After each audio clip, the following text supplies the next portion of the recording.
Hello and welcome to another instalment of CSO Executive Sessions Australia. I'm Ed Kennedy, the editor of CSO Australia, and I'm very pleased to be joined today by Murray Waper, CISO at Bizza. Murray, welcome. Thanks, Ed. It's a pleasure to be here. To start, can you tell us a little about your role? Thanks, Ed. I joined Bizza in early 2022, coming from a data center and communications company as security operations manager. The shift for me in this role has been moving from physical security to cybersecurity. The fundamentals are similar, but the boundaries and attack vectors are obviously different. It's an exciting opportunity to take a company such as Bizza, which was only founded in 2017, and help shape the security posture into the future.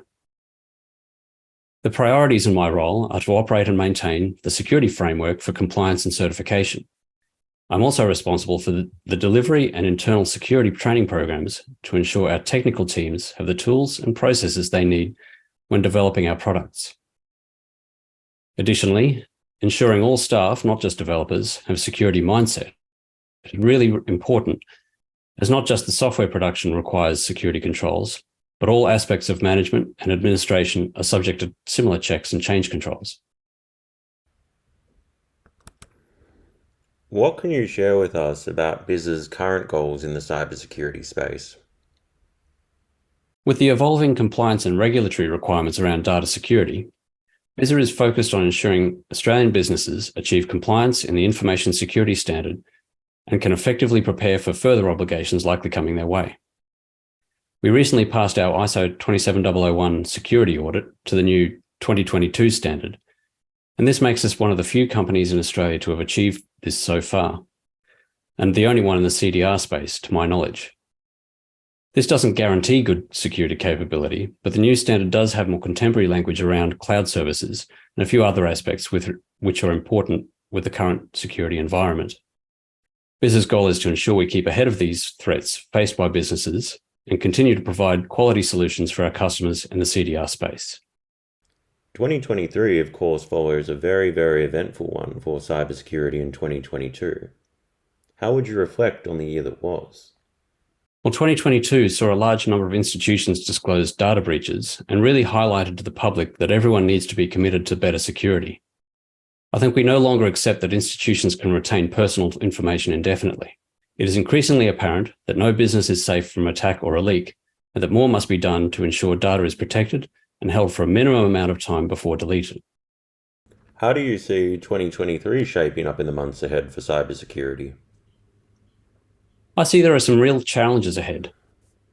A recent national report showed that a mere 11% of organisations in Australia have a mature level of readiness to tackle cybersecurity in the risks of a hybrid world. The costs of being unprepared are substantial, as 70% of the respondents said they had a cybersecurity incident in the last 12 months, and 70% of those affected said it cost them at least 740,000 Australian dollars to fix.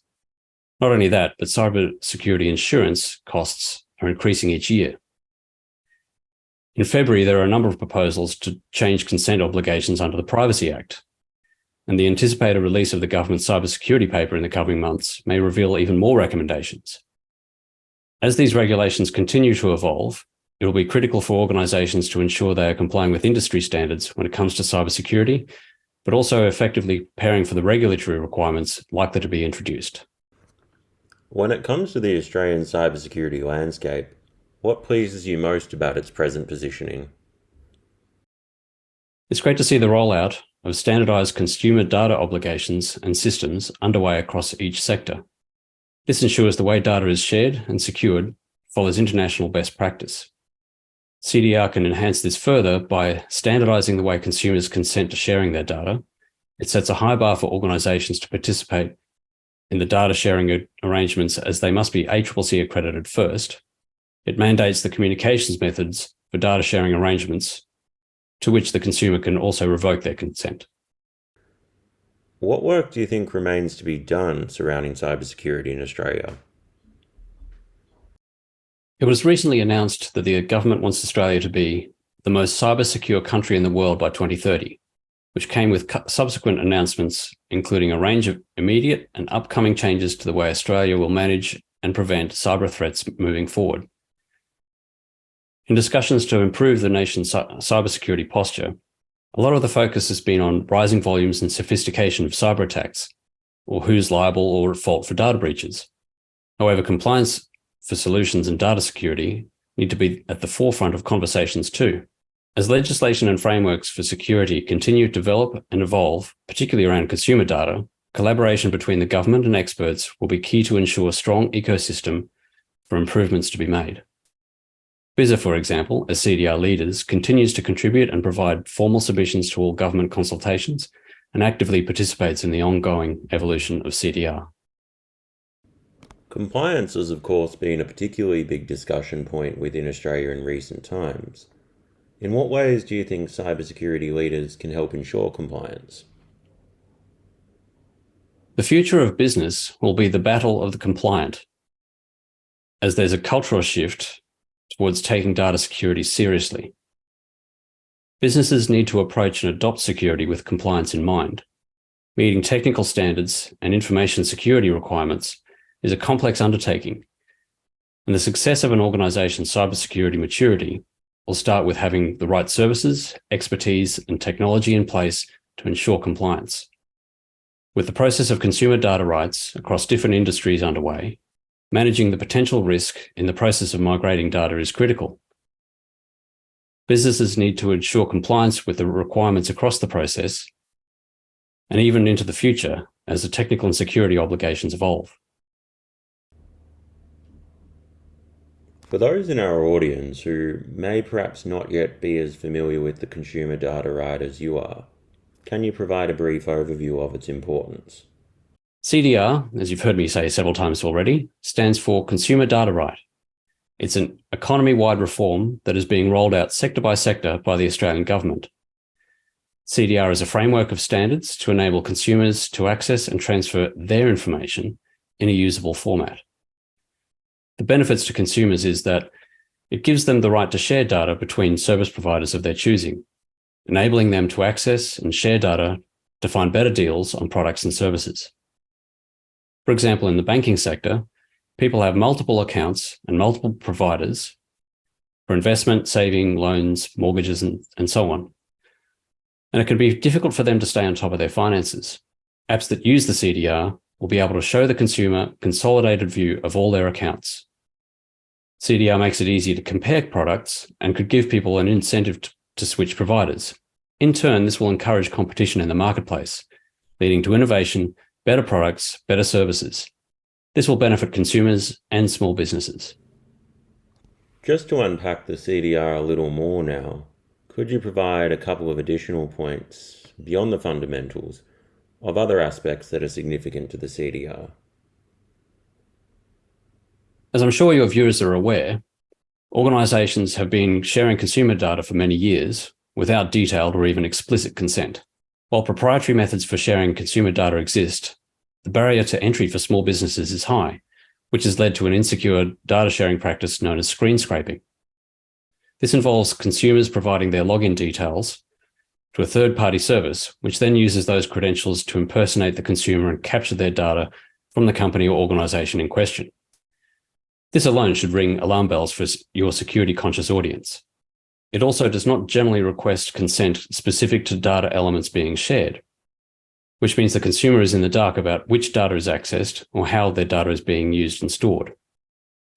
CDR fixes these problems by forcing the consumer to authenticate against each organisation directly, not via the third-party service, and CDR mandates specific consent language and details for the consumer to review and accept during the consent process. CDR also mandates a consent dashboard that allows for easy reviewing of consents and the ability to revoke consent easily.